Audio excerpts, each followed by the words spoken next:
นี่แหละในมหาวิทยาลัยรวมถึงในเมืองมันจะจำได้ว่าไอ้ทหารตัวในไอ้ทหารตัวไม่ใหญ่มากมันถึงการขยายร่างบางมันก็ไวเหมือนสายฟ้าไปเปิดดูในกล้องวงจรก็เจอของจริงเข้าไป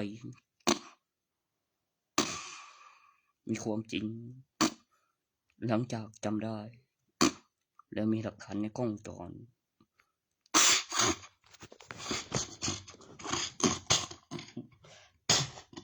ในเมือง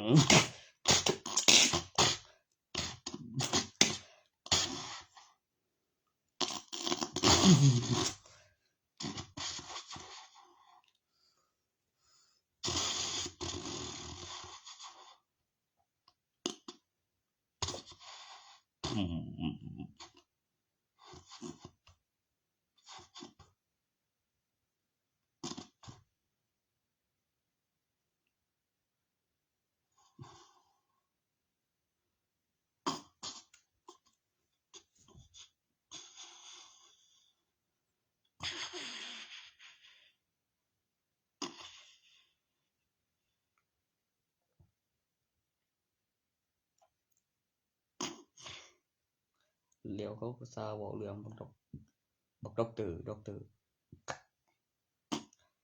ได้ในสมัยนี้บอกด็อกเตอร์น่าทอนก็จะไปทหารเดียวไปสู่จะไปมันคือยังปัจจุบันเนาะห้อยเอกสารไม้เหลียกหลังจากมีบัตรประชาชนขึ้นรูปวิธีอยู่อาศัยในบัตรประชาชนสูงถึงเดี๋ยวท่านไปเดี๋ยวเขาไปถ่าย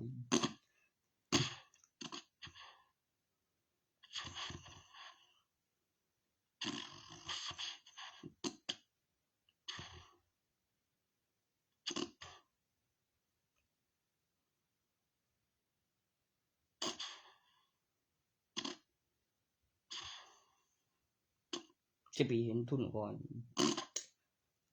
หลังจากไปโรงพยาบาลเดี๋ยวตัดแล้วต่อได้คือมีการรักษาจากประกันชีวิตหลังจากมีประกันชีวิตแล้วทุนเบี้ยยังชีพมีคนมีเงินเนื่องจากจังบ่ตายแล้วมีคนมีเงินแล้วหัวประกันแล้วตัวเลขเงินแล้วก็เซ็กซื้อเป็นเดือนพวกพิการแล้วสุดลิงพิการเผาเพชรดีเซ็กดีตั้งเบียเกิดมาอยู่วัดตอนนี้สิ่งมีของการจัดงานตามระเบียบหลังจากเสร็จนี่จัดงานศพว่าเป็นนี่ไผแน่ในงานศพแล้วก็เป็นพวกเขาบ่ได้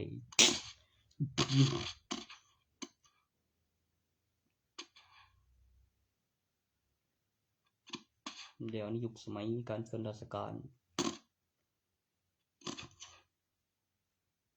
บ่ได้ไปเข้าค่ายต้องไปทหารแล้วออกข่าวในอาเซียนแล้วข่าวที่มาก่อนหน้านั้นหลังจากมีข่าวจากประเทศไทย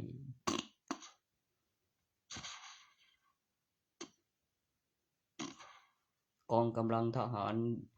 เพื่อนบ้านมีการจัดระเบียบอย่างใหญ่เดินกองทัพเกิดขึ้นจากคนหนึ่งคนที่ยังเยาว์วัยแล้วยังอยู่ระดับนักศึกษาพูดถึงเรื่องค่าแรงขั้นต่ำเงินเดือนประกันชีวิตมีคนมีเงินมีค่าประกันมีเควสมีการศึกษาแลกเปลี่ยนสื่อสารการเจรจาการผลิตอย่างมั่นคงแล้วยั่งยืน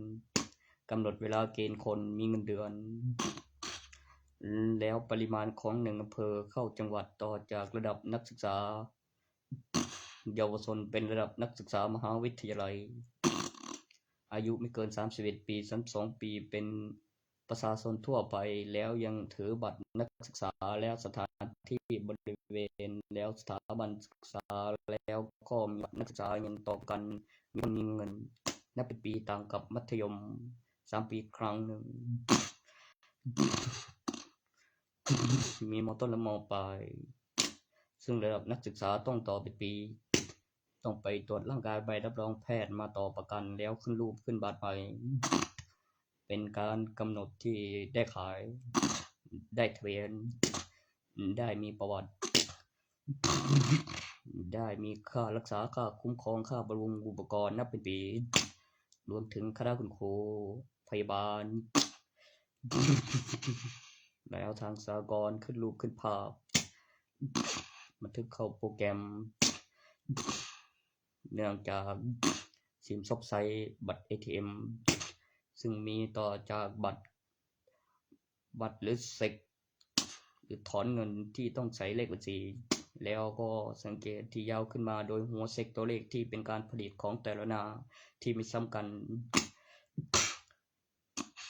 เป็นเช่นเบอร์โทรเลขประจำตัวที่ต้องลงในเขตในประวัติแล้วก็ต่อจากบัตรประชาชนที่ไม่ซ้ำกันเป็นรูปแบบตัวอย่างของจำนวนตัวเลขของบัตรประชาชนขึ้นรูปขึ้นภาพใบของสถานที่ศึกษาสถาบัน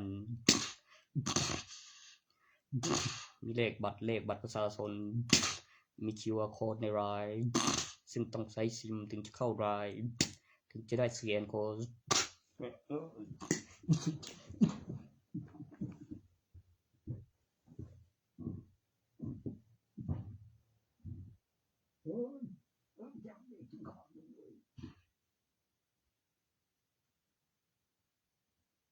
คือพวกนี้เป็นความมันจะดูทั้งความโลภะทุกคน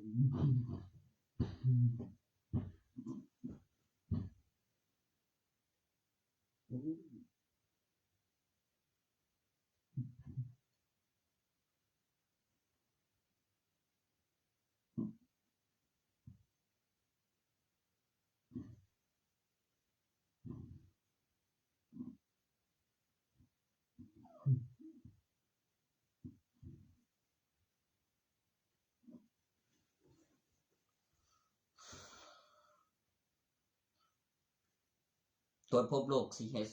หลังจากหายจากอัลไซเมอร์และไม่เลยอีก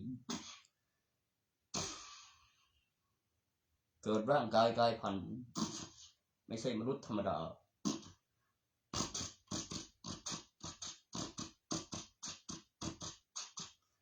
ซึ่งต้องมากับสายเลือดที่ต่างกับกรุ๊ปเลือด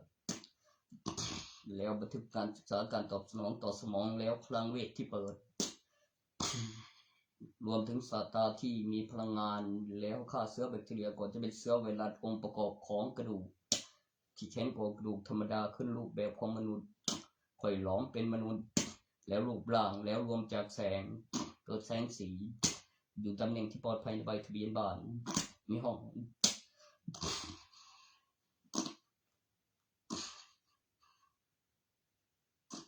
เป็นโรคที่เกี่ยวกับการฆ่าเชื้อแบคทีเรียก่อนจะเป็นเชื้อไวรัสเป็นสายเลือดที่ป้องกันไวรัสค้นพบกับมนุษย์คนแรกภายใต้สัญญาการทางประเทศไทยใช่ครับ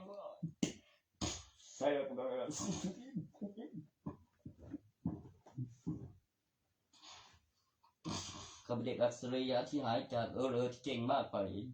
และหายและไม่เลยอีก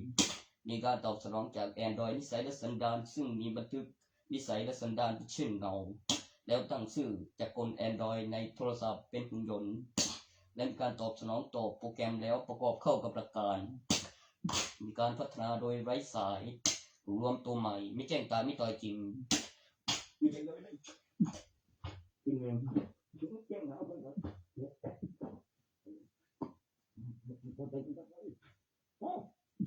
ไม่คิดว่าเร็วให้ฉันคนจริงคิดกันโลกที่จับว่าหายเลยโลกที่คนที่ ที่ผมพบกับคนที่ไม่ธรรมดาการงานของร่างกายมีที่ยุติธรรมต่อไป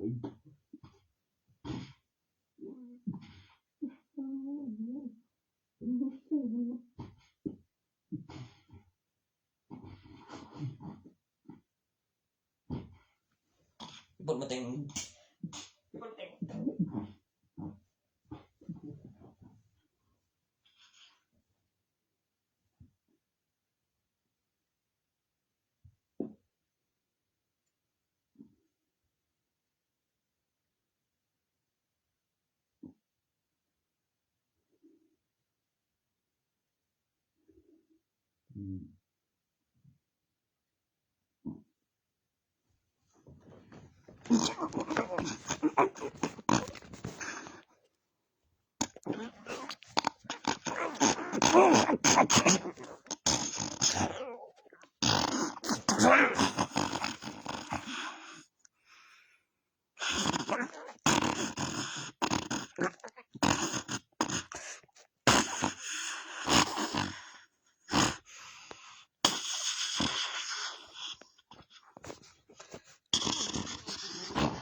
มีส่วนเกี่ยวข้องกับรังสีที่เป็นพลังงานแล้วก็ที่มีพลังงานมากับแสง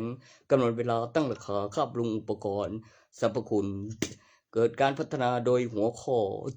ระบบนิเวศทางธรรมชาติที่ไม่สิ้นสุดที่มีประโยชน์ต่อจักรวาลการตั้งราคาสรรพคุณคาบปรุงอุปกรณ์มากับแสงแล้วพลังที่ได้รับ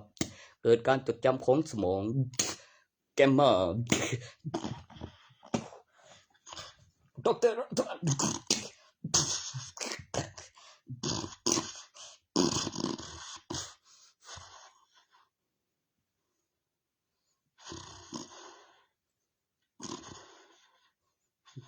แสงที่ทำให้พิษสูญสลายและสิ่งบริสุทธิ์เงินที่มันน้อยลงและมีการผลิตอย่างมั่นคงไม่สูญสลายที่มีข้อมูลคำอธิบายของค่าบำรุงอุปกรณ์แล้วแสงแล้วพลังงานแล้วสิ่งที่ได้รับแล้วประโยคภาษาขึ้นรูปแล้วสัตว์เลือดเย็นแล้วสัตว์เลือดอุ่นแล้วออกลูกเป็นตัว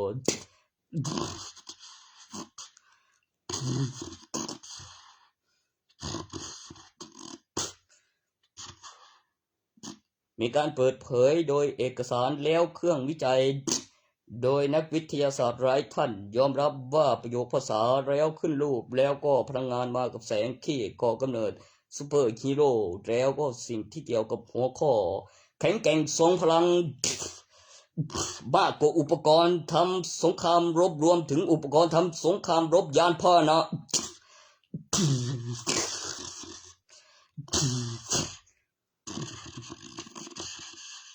และไม่เป็นอันตรายต่อผู้บริสุทธิ์แล้วมีวิวัฒนาการแบบไม่สิ้นสุดและมีประโยชน์ต่อจักรวาลผู้ที่ได้ครอบครองพลังมหาศาลรวมถึงการกายร่างต้านทานอุปกรณ์ทำสงครามเป็นอุปกรณ์ยานพาหนะที่มีการขยายร่างขยายตัวเป็นเส้นยักษ์แล้วแข็งแกร่งกว่าอุปกรณ์ทำสงครามรบ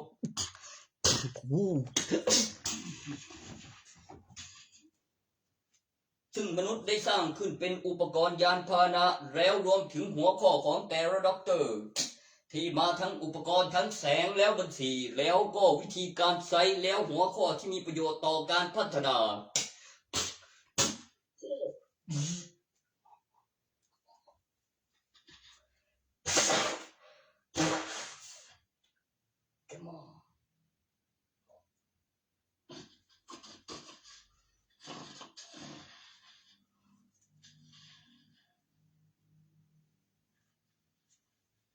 สัญชาตญาณต่อจากจินตนาการและนิสัยและสันดานและการคำนวณของจักรกลแล้วเกิดสัญชาตญาณตอบสนองวิวัฒนาการ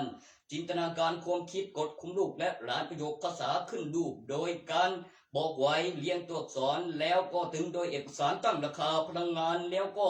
สรรพคุณมากับแสงและค่าบำรุงอุปกรณ์เกิดการตอบสนองเมื่อมองแสงแล้วก็เก็บหลักฐานแล้วก็เกิดความมหัศจรรย์ผลข้างเคียงที่ตามมา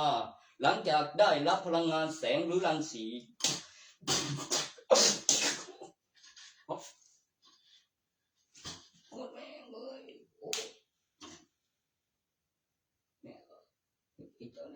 จะเบิด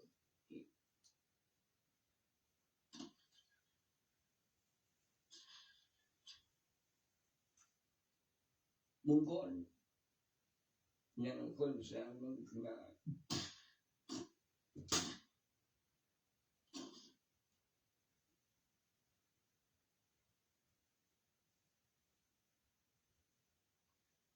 เป็นสงคราม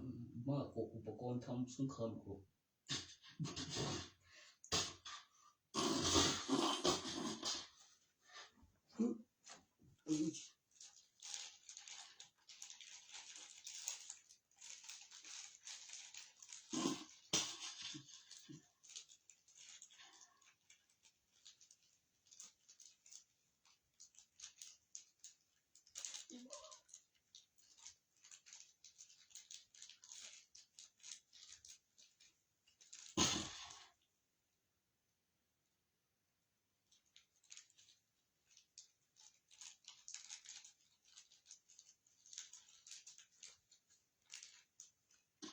แสงที่ทำให้พิษสลายและแสงบริสุทธิ์เพิ่มพลังงานสรรพคุณต่างข้าบำรุงอุปกรณ์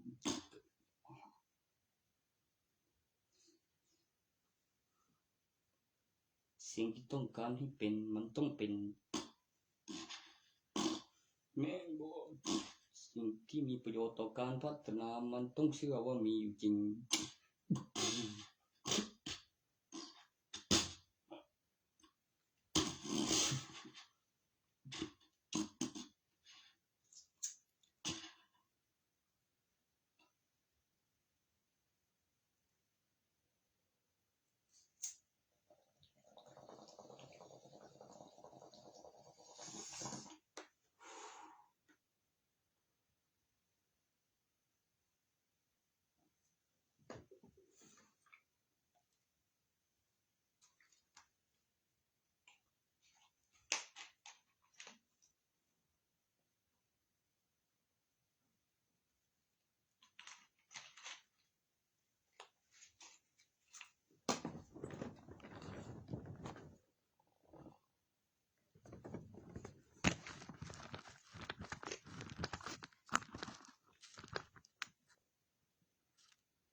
เคยเห็นเสือที่อยู่ในกรงจริงๆวันที่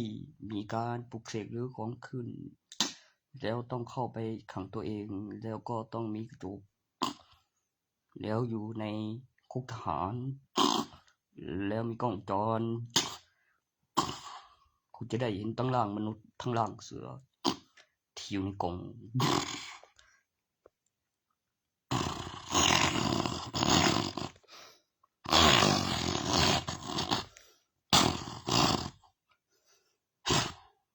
คุณไม่ต้องแปลกใจว่ามันเป็นเสียงอะไรที่ออกจากที่ขังหรือกรงหรือคุกทหารแล้วก็มีทหารยืนเฝ้าในวันนั้น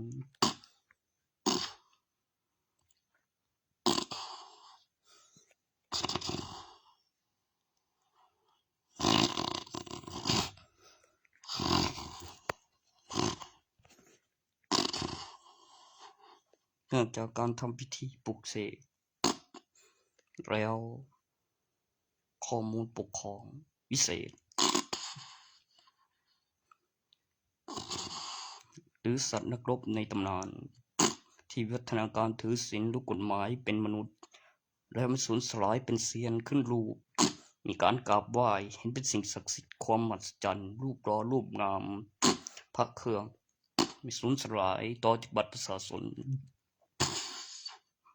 เปลือกได้คาบและกราบไหว้